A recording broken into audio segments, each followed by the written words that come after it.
जय हिंद दोस्तों। स्वागत है आपका आपके अपने YouTube channel AK exam way to success सीखो जमी पर और उड़ो आसमां पर। दोस्तों, जैसा कि आप सभी लोगों को पता है, इस चैनल के माध्यम से आपको यूपी ट्रिपल एससी व अन्य एग्जाम से संबंधित ऑथेंटिक जानकारी दी जाती है। तो यदि आपने अभी तक इस चैनल को सब्सक्राइब नहीं किया है तो चैनल को सब्सक्राइब कर दीजिए और बेल आइकन प्रेस कर दीजिए, जिससे कि जब भी कोई भी इंफॉर्मेटिव वीडियो इस चैनल पर अपलोड हो तो उसकी जानकारी सबसे पहले आपको मिले। दोस्तों, जैसा कि आप सभी लोगों ने थंबनेल देख लिया होगा, तो आज मैं इस वीडियो में बात करूंगा लोअर पीसीएस अधिकारियों को सैलरी कितनी मिलती है। साथ ही साथ उनके डीए, एचआरए और टीए पर भी चर्चा करूंगा कि कितना कितना उनको डीए मिलता है, टीए मिलता है और एचआरए मिलता है। तो दोस्तों, यदि आप भी लोअर पीसीएस वैकेंसी की तैयारी करते हैं तो ये वीडियो पूरा देखिएगा बिना स्किप किए हुए। और यदि आप चैनल पर नए हैं तो चैनल को सब्सक्राइब कर लीजिए और बेल आइकन प्रेस कर दीजिए, क्योंकि ऐसे ही वीडियो इस चैनल के माध्यम से आप सभी लोगों तक पहुंचाए जाते हैं। तो चलिए दोस्तों, अपने इंपॉर्टेंट टॉपिक पे हम बात कर लेते हैं। दोस्तों, लोअर पीसीएस से संबंधित एक वीडियो ऑलरेडी इस चैनल पे अपलोड हो चुका है और आई थिंक 2-3 दिन पहले अपलोड हुआ था। और मैंने उस वीडियो में चर्चा किया था कि लोअर पीसीएस के अंदर कौन कौन से पद होते हैं, और डिटेल में मैंने एक एक पद के बारे में आप सभी लोगों को बताया था और चर्चा भी किया था। तो यदि आपने अभी तक वो वीडियो नहीं देखा है तो आप इस चैनल पर विजिट करके वीडियो देख सकते हैं, या इस वीडियो के डिस्क्रिप्शन बॉक्स में मैं वीडियो का लिंक प्रोवाइड कर दूंगा, आप यहाँ से भी जाके देख सकते हैं। दोस्तों, आज मैं इस वीडियो में बेसिकली 4 पदों के सैलरी के ऊपर चर्चा करूंगा जो आपको स्क्रीन पे दिख रहे होंगे। एक तो है सहायक चकबंदी अधिकारी, जिसे हम एसीओ कहते हैं। दूसरा सप्लाई इंस्पेक्टर, जिसे हम एसआई कहते हैं। और तीसरा है मार्केटिंग इंस्पेक्टर, जिसे हम एमआई कहते हैं। और चौथा है अधिशासी अधिकारी, जिसे हम ईओ कहते हैं। तो आज इन्हीं चारों पदों के ऊपर इस वीडियो में मैं आगे बताऊंगा कि ये किस लेवल की वैकेंसी है, किस लेवल की पोस्ट है, ग्रेड पे क्या है इनका, बेसिक पे क्या है इनका, और डिटेल में मैं इनके सैलरी के ऊपर चर्चा करूंगा। और कुछ स्पेशल सब्जेक्ट की भी वैकेंसी होती है, उनके सैलरी को मैंने इस वीडियो में ऐड नहीं किया है। यदि आप कहेंगे तो आगे वीडियो बना के उनके भी सैलरी को मैं डिस्कस कर दूंगा। बेसिकली वो 2400 ग्रेड पे की पद होते हैं। तो चलिए दोस्तों, अब हम एक एक पद को लेकर के डिटेल में उनके सैलरी के ऊपर चर्चा कर लेते हैं। तो सबसे पहले हम बात करेंगे अधिशासी अधिकारी, से हम ईओ कहते हैं। लेवल 5 की वैकेंसी है दोस्तों। ग्रेड पे 2800 ग्रेड पे होता है। बेसिक पे इनका होता है 29,200 रुपये। और डीए, जिसे हम डियरनेस अलाउंस कहते हैं या महंगाई भत्ता कहते हैं, ये 50% ऑफ बेसिक पे होता है, जो कि 29,200 का 50% बनेगा 14,600 रुपये। और इनको एचआरए 5256 रुपये मिलता है। दोस्तों, एचआरए यहाँ पे वेरिएबल होता है, ये मैंने एवरेज एचआरए लिया है, लेकिन एचआरए आपके पोस्टिंग के अनुसार होता है। आपकी पोस्टिंग यदि रिमोट एरिया में है तो आपका एचआरए कम होगा। आपकी पोस्टिंग यदि शहरी इलाके में है तो वहाँ पे एचआरए आपको ज़्यादा मिलता है, क्योंकि वहाँ पर आपको महंगाई देखने को ज़्यादा मिलती है, इसलिए शहरी क्षेत्र का एचआरए ज़्यादा होता है। और रिमोट इलाके, जिसे हम ग्रामीण क्षेत्र कहते हैं, वहाँ का एचआरए कम होता है। तो इस वीडियो में मैंने सभी पोस्ट के लिए एक एवरेज एचआरए लिया है, तो इसलिए आप सभी लोग इसको लेकर के टेंशन मत लीजिएगा।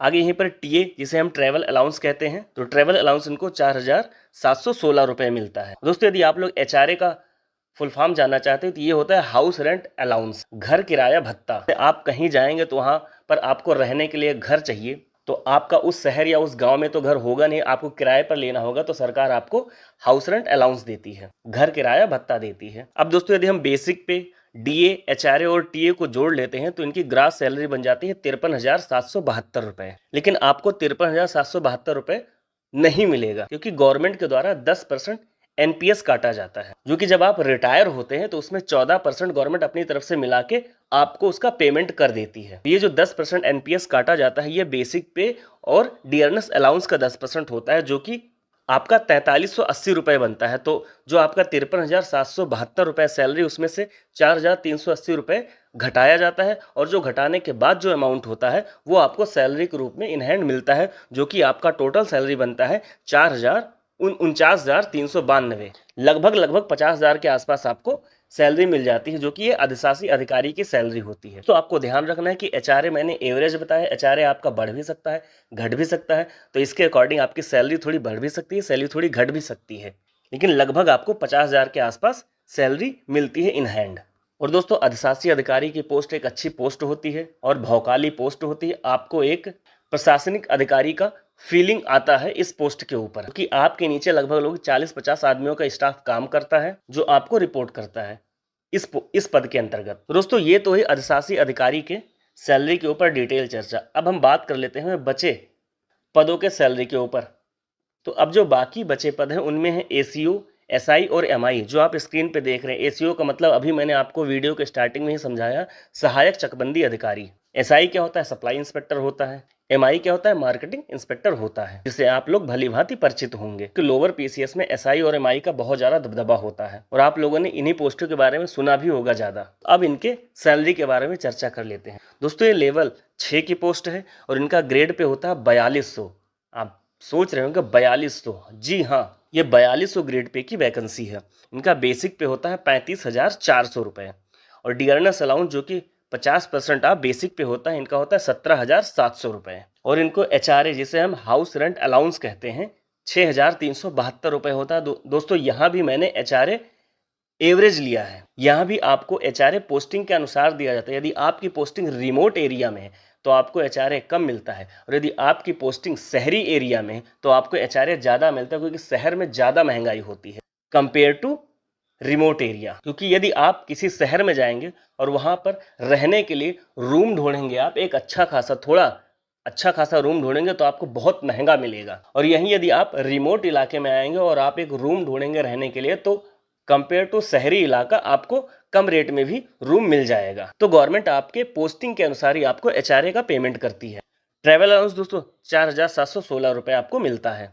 अब दोस्तों यदि हम आपके बेसिक पे डियरनेस अलाउंस, एचआरए और टीओ को यदि हम जोड़ लेते हैं तो आपका ग्रॉस सैलरी बनता है 64,188 रुपए, जो कि आपको नहीं मिलेगा, क्योंकि इसमें से भी 10% एनपीएस गवर्नमेंट काट लेगी, जो कि आपको बाद में 14% गवर्नमेंट अपनी तरफ से मिला के आपको बाद में पेमेंट कर दिया जाता है जब आप रिटायर होते हैं। तो अब आपका यहाँ पे एनपीएस कितना कटेगा? 5,310 रुपए कटेगा, जो कि बेसिक पे और डीए का जोड़ होता है। आप यदि आप अपने बेसिक पे और डीए को जोड़ेंगे तो 53,100 रुपए बनेगा। इसमें से 10% काट के 5310 रुपए काट दिया जाएगा और फिर जो बचेगा आपका वो आपको सैलरी के रूप में इन हैंड पेमेंट किया जाएगा। तो यदि हम 64,188 से 5,310 रुपए को घटाते हैं तो आपका बनता है 58,878 रुपए। दोस्तों आप मान सकते हैं कि आपकी एवरेज सैलरी 60,000 के आसपास आपको मिलती है सहायक चकबंदी अधिकारी, सप्लाई इंस्पेक्टर और मार्केटिंग इंस्पेक्टर को। दोस्तों यहाँ पे ध्यान रखिएगा कि एचआरए मैंने एवरेज बताया है। यदि आपका पोस्टिंग शहर में है तो एचआरए आपको ज़्यादा मिलेगा, तो यहाँ पे सैलरी आपकी ज़्यादा बनेगी। और यदि एचआरए आपका कम है क्योंकि आपकी पोस्टिंग गांव में है तो आपकी सैलरी थोड़ा कम मिलेगी। मैं एचआरए क्यों आपको बता रहा हूँ कि आप एचआरए को विशेष ध्यान दीजिएगा, क्योंकि बहुत सारे बच्चे होते हैं, बहुत सारे यूट्यूब चैनल पर घूम के आते हैं और फिर वो बताते हैं कि सर आपने गलत बताया, उन्होंने तो एचआरए इतना बताया, उन्होंने तो एचआरए इतना बताया, उन्होंने तो एचआरए इतना बताया। तो दोस्तों एचआरए वेरी करता है आपके पोस्टिंग के अनुसार कि आपकी पोस्टिंग कहाँ है। और मैंने एचआरए जो लिया है वो एक एवरेज एचआरए लिया है। अब मुझे क्या पता कि आपकी पोस्टिंग कहाँ है, शहर में है या गाँव में है, या किस बच्चे की पोस्टिंग कहाँ पे होगी। मैं जो बताऊंगा वो एवरेज के आधार पे बताऊंगा, तो इसलिए मैंने यहाँ पे एचआरए एवरेज में लिया है। आपकी सैलरी लगभग 60,000 के आसपास बनेगी, जो कि एक अच्छी खासी सैलरी होती है। दोस्तों अब हम थोड़ा बात कर लेते हैं कि लोअर पीसीएस की वैकेंसी आएगी कब तक। सबसे बड़ा सवाल ये है कि लोअर पीसीएस की वैकेंसी आएगी कब तक, क्योंकि जब तक लोअर पीसीएस की वैकेंसी आएगी नहीं, आप लोग एग्जाम देंगे नहीं, तो आप लोग का सिलेक्शन कैसे होगा। तो ऑलरेडी मैंने अपने पहले वीडियो में बता रखा है कि लोअर पीसीएस की वैकेंसी दोस्तों अगस्त और सितंबर माह के मध्य में आएगी।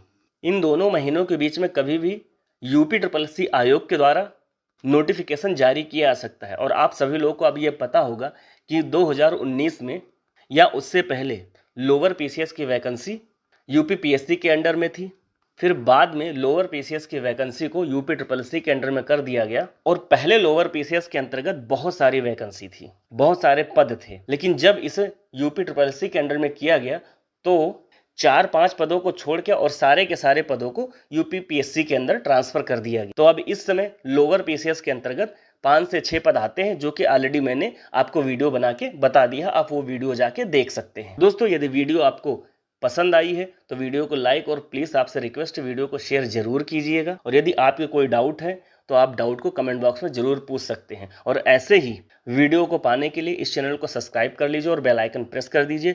वीडियो में लास्ट तक बने रहने के लिए बहुत बहुत धन्यवाद। जय हिंद, जय भारत। मिलते हैं नेक्स्ट वीडियो में नेक्स्ट अपडेट के साथ।